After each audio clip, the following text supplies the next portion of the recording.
নমস্কার বন্ধুরা, আজকের ভিডিওতে দেখাবো যারা কলকাতা সিটির আন্ডারে বসবাস করে তারা কিভাবে পুলিশ ক্লিয়ারেন্স সার্টিফিকেট অথবা কেপিসিসি সার্টিফিকেট কিভাবে আবেদন করবেন এবং কিভাবে পাবেন। তাই স্কিপ না করে সম্পূর্ণ ভিডিওটি দেখার জন্য অনুরোধ রইল। আর আমি অনির্বাণ, আমার ইউটিউব চ্যানেল রাইট টেকটিক্সে আপনাদের সবাইকে স্বাগত। তো চলুন ভিডিওটা শুরু করা যাক। কেপিসিসি সার্টিফিকেট পাওয়ার জন্য আপনাকে মোবাইল বা ডেস্কটপের গুগল ক্রোম ব্রাউজারটি ওপেন করে নিতে হবে এবং সার্চ বক্সে এসে টাইপ করতে হবে pcc.kolkatapolice.org। টাইপ করার পরে যে প্রথম লিঙ্কটি আসবে সেই লিঙ্কে ক্লিক করার পরে এই পেজে আসতে পারেন। এই পেজে আসার পরে এরকম একটি ইন্টারফেস আপনার সামনে আসবে। এখানে প্রথমে লগ ইন বা রেজিস্টার করার জন্য আপনার মোবাইল নাম্বারটি বসিয়ে দেবেন, তারপর টার্ম অ্যান্ড কন্ডিশন বক্সে অ্যাকসেপ্ট করবেন, তারপর সেন্ড ওটিপি অপশানে ক্লিক করবেন, তারপর এখানে ওটিপিটি বসিয়ে ভেরিফাই অপশানে ক্লিক করবেন। তারপর আপনার সামনে এরকম একটি অ্যাপ্লিকেশন ফর্ম ওপেন হয়ে যাবে। এখানে যে প্রথমে যে আপনার কাজটি আছে সেটি হচ্ছে ফার্স্ট নেম এখানে বসাতে হবে, তারপর যদি মিডিল নেম থাকে তাহলে এ বক্সে বসাবেন এবং যদি লাস্ট নেমটা এ বক্সে বসাবেন। বসানোর পরে এ বক্সে আপনার জেন্ডার কী আছে সেটি সিলেক্ট করে নেবেন এবং এখানে একটি পাসপোর্ট সাইজের ফটো আপলোড করতে হবে এবং সে ফটোটি 3.5 সেন্টিমিটার ইন্টু 4.5 সেন্টিমিটারে হতে হবে এবং 100 কেবির মধ্যে হতে হবে এবং ক্লিয়ার ব্যাকগ্রাউন্ড আপনাকে দিতে হবে, মানে হোয়াইট ব্যাকগ্রাউন্ড দিতে হবে। তো কীভাবে যদি করতে না পারেন আমার চ্যানেলে অলরেডি ভিডিও আছে, সেই লিঙ্ক আমি দিয়ে দেবো, আপনারা দেখে ঠিক এরকম একটি পাসপোর্ট সাইজের ফটো আপনারা বানিয়ে নিতে পারবেন।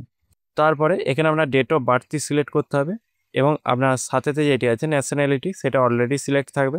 তারপরে এখানে আপনার ফাদার নেমটি বসাতে হবে, তারপর এই বক্সে আপনার মাদার নেমটি বসাতে হবে এবং আপনি যদি বিবাহিত হয়ে থাকেন সেক্ষেত্রে আপনার স্ত্রীর নামও আপনি এই বক্সে বসাতে পারেন, আর না বসালেও কোনো অসুবিধা নেই।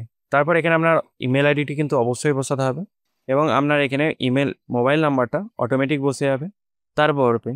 তারপরে কন্ট্রাক্ট ইনফো, তো এখানে আপনার প্রেজেন্ট অ্যাড্রেসটি বসাতে হবে। তো এখানে আপনার সম্পূর্ণ অ্যাড্রেসটি যেটি কলকাতার অ্যাড্রেস আছে সেটি সম্পূর্ণ বসিয়ে দেবেন এবং আপনার বাড়ির নিয়ারেস্ট যে ল্যান্ডমার্ক আছে সেটি এখানে বসাবেন, পিনকোড কী আছে সেটি এখানে বসাবেন, সিটি এবং স্টেট এবং কান্ট্রি এগুলো কিন্তু অলরেডি সিলেক্ট করা আছে, এগুলো আপনারা চেঞ্জ করতে পারবেন না। তারপরে এখানে আপনি কতদিন ধরে এই জায়গাতে আপনি কতদিন ধরে বসবাস করেন সেইটি এখানে সিলেক্ট করতে হবে। তো আপনি যে জন্ম থেকেই বসবাস করেন সেক্ষেত্রে আপনার জন্ম তারিখটা বসিয়ে দিতে পারেন, এখানে সেই মান্থটা সিলেক্ট করবেন এবং ইয়ারটা সিলেক্ট করে নেবেন এবং কতদিন পর্যন্ত, তো আপনি যেদিন অ্যাপ্লাই করছেন সেই দিন পর্যন্ত বা সেই মাসটা সিলেক্ট করে নেবেন এবং সেই বছরটি আপনারা সিলেক্ট করে নেবেন। তারপরে এখানে আপনাকে আপনার নিয়ারেস্ট যে পুলিশ স্টেশন আছে সেটি এখান থেকে সিলেক্ট করতে হবে। তো তার জন্য ড্রপডাউন মেনুতে ক্লিক করবেন, করার পরে এখানে দেখতে পাচ্ছেন অনেকগুলো পুলিশ স্টেশন আছে, সেইটি আপনার মধ্যে এখানে পুলিশ স্টেশন হবে, তো সেই পুলিশ স্টেশনটা আপনারা সিলেক্ট করে নেবেন। হ্যাঁ, আরেকটা কথা আপনাদেরকে অবশ্যই বলি, আমার আগের ভিডিও যেটা আমি West Bengal police clearance certificate video বানিয়েছিলাম সেখানে এক বন্ধু কমেন্ট করেছিলেন যে আমার ডিস্ট্রিক্ট কলকাতা আর পুলিশ স্টেশন কাসবা, এগুলো তো অপশান শো হচ্ছে না, তো কী করে করবো তাহলে? তো স্যার আপনাকে বলে দিই, এখানে আপনি কলকাতা পুলিশ থেকে আবেদন করবেন। তো এখানে আপনার সেই কাসবা পুলিশ স্টেশন অলরেডি আছে, দেখতে পাচ্ছেন কাসবা পুলিশ স্টেশন, তো আপনারা সেটি সিলেক্ট করতে পারেন। এছাড়াও যাদের যেটি নিয়ারেস্ট পুলিশ স্টেশন আছে সেটি আপনারা সিলেক্ট করে নেবেন। তারপরে পার্মানেন্ট অ্যাড্রেস কী আছে সেটি এখানে বসিয়ে দেবেন। যদি প্রেজেন্ট অ্যাড্রেস এবং পার্মানেন্ট অ্যাড্রেস একই হয়ে থাকে তাহলে এই বক্সে টিক করে দেবেন, আর যদি আলাদা হয় তাহলে এই বক্সে আনটিক করে সেই অ্যাড্রেসটি এখানে সম্পূর্ণ বসিয়ে দেবেন। তারপরে অ্যাড্রেস প্রুফ হিসাবে একটা আইডেন্টিটি কার্ড আপলোড করতে হবে, তার জন্য এই বক্সে ড্রপডাউন মেনুতে ক্লিক করবেন। ক্লিক করার পরে দেখতে পাচ্ছেন এখানে আধার কার্ড আছে বোথ সাইড, ড্রাইভিং লাইসেন্স আছে বোথ সাইড, এছাড়া পাসপোর্ট এছাড়া ভোটার আইডি কার্ড আছে বোথ সাইড। মানে আপনাকে এই ডকুমেন্টসটি পিডিএফ ফরম্যাটে বানাতে হবে এবং এর সাইজ হতে হবে 300 DPI। তো এটা কিভাবে বানাবেন আমি অলরেডি ভিডিও বানিয়ে রেখেছি, আপনারা দেখে এই পিডিএফ ফরম্যাটটা বানিয়ে নেবেন। হ্যাঁ, অবশ্যই কিন্তু আধার কার্ডের সামনে এবং পিছন দিক, ভোটার কার্ডের সামনে এবং পিছন দিক যে কোনো একটি আপনারা এখানে আপলোড করতে পারেন। যেটি সিলেক্ট করবেন সেটি এখানে আপলোড করে দেবেন। তারপরে এখানে আধার কার্ড নাম্বার যেটি সিলেক্ট করে রাখবেন সেটা এই বক্সে বসিয়ে দেবেন। বসানোর পরে এখানে আপনার কেপিসিসি সার্টিফিকেটের জন্য কী কারণে ব্যবহার করছেন, কী কারণে আবেদন করছেন সেটা এখানে বসাতে হবে। যদি আপনি ভিসা বা ইমিগ্রেশনের জন্য আবেদন করতে চান তাহলে এই বক্সে টিক করবেন। যদি এমপ্লয়মেন্টের জন্য আবেদন করতে চান তাহলে এই বক্সে টিক করবেন। এমপ্লয়মেন্ট তো বলে দিই আপনাদেরকে, যারা কোনো সিভিল এক্সাম দিচ্ছেন বা আর্মি বা কোনো লাইনে যেতে চাইছেন সেক্ষেত্রে যদি পিসিসি সার্টিফিকেট প্রয়োজন পড়ে তাহলে এই বক্সে টিক করবেন। আর যারা সাইবার ক্যাব বা ইত্যাদি কলকাতা পুলিশের আন্ডারে পড়ে সেই সাইবার ক্যাফের জন্য যদি আবেদন করতে চান তাহলে এই বক্সে টিক করবেন। এরপর আপনি যখন আধার সিলেক্ট করবেন তখন আপনাকে এখানে টাইপ অফ পারপাসটা বসাতে হবে। যদি আপনি সিএসসি আইডির জন্য আবেদন করতে চান তাহলে এখানে সিএসসি আইডি বলে টাইপ করে দেবেন। এছাড়া যদি আদার্স কোনো পারপাস হয়ে থাকে আপনার সেটি এখানে টাইপ করে দেবেন। এরপর আপনাকে এই বক্সে একটি ফটো আপলোড করতে হবে যে কী কারণে। তো যদি সিএসসি আইডির জন্য ব্যবহার করেন তাহলে কি করতে হবে, তাহলে আপনাকে একটা আদার্স ট্যাব ওপেন করে নিতে হবে এবং সিএসসি আইডি বলে সার্চ করতে হবে। সার্চ করার পরে এখানে দেখতে পাচ্ছেন শো হচ্ছে যে ইন্ডিয়ান পাসপোর্ট অথবা পুলিশ ভেরিফিকেশন রিপোর্ট।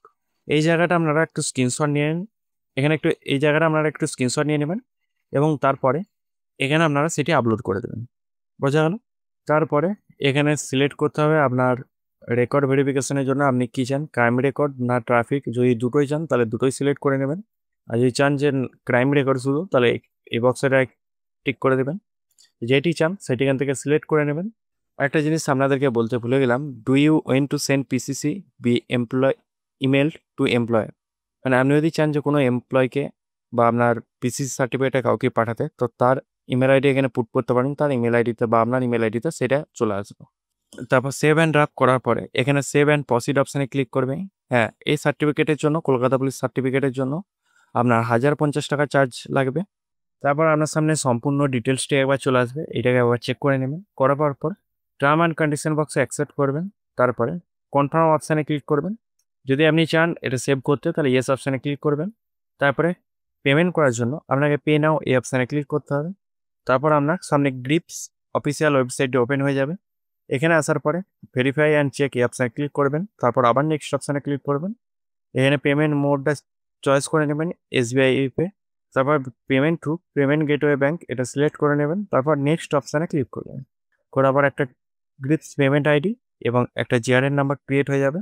এগুলো আপনারা কপি করে রাখতে পারেন। তারপর ওকে অপশানে ক্লিক করবেন। করার পরে আবার পে নাও এই অপশানে ক্লিক করবেন। তারপরে ইউপিআই এই অপশানে ক্লিক করবেন। করার পরে ইউপিআই কেয়ার, তারপর পে নাও এই অপশানে ক্লিক করার পরে এই কিউআর কোডের মাধ্যমে আপনার 1050 টাকা যেটি আছে সেটি এখানে পেমেন্ট করে দেবেন। পেজটাকে রিফ্রেশ করবেন না, অটোমেটিক কমপ্লিট হয়ে যাওয়ার পরে আপনার সামনে সাকসেসফুল শো হবে এবং আপনার সামনে একটি অ্যাপ্লিকেশন স্ট্যাটাস আইডি ক্রিয়েট হয়ে যাবে। সেই আইডিটাকে আপনারা কপি করে বা স্ক্রিনশট করে ভালো করে কোথাও রেখে দেবেন। তারপর আবার স্ট্যাটাসটা যখন চেক করবেন সেক্ষেত্রে আপনার সেই স্ট্যাটাসটি চেক করার জন্য আপনাকে প্রথমে অ্যাকাউন্টটি লগ আউট করে নিতে হবে। লগ আউট করার পরে সেই অ্যাপ্লিকেশন নাম্বারটি এখানে বসিয়ে আপনারা সার্চ করলে আপনারা সেই স্ট্যাটাসটি চেক করতে পারবেন এবং যেটা এটি সাকসেসফুলভাবে যখন ভেরিফিকেশান হয়ে যাবে আপনার ইমেল আইডিতে এবং আপনাকে কল করে এসএমএসের মাধ্যমে আপনার ফোনেতে চলে আসবে। আর যদি কারোর মোবাইল বা ফোনেতে না আসে সেক্ষেত্রে আপনারা একবার ভিজিট করে নিতে পারেন আপনার এই নিয়ারেস্ট পুলিশ স্টেশন যেটি সিলেক্ট করে রেখেছেন। তো বন্ধুরা আজকে এই পর্যন্ত। যদি ভিডিওটা ভালো লাগে অবশ্যই একটা লাইক করবেন এবং চ্যানেলে নতুন হয়ে থাকলে চ্যানেলটাকে সাবস্ক্রাইব করে পাশে থাকা বেল আইকনটি প্রেস করে দেবেন নতুনত্ব ভিডিও পাওয়ার জন্য। জয় হিন্দ, বন্দে মাতরম।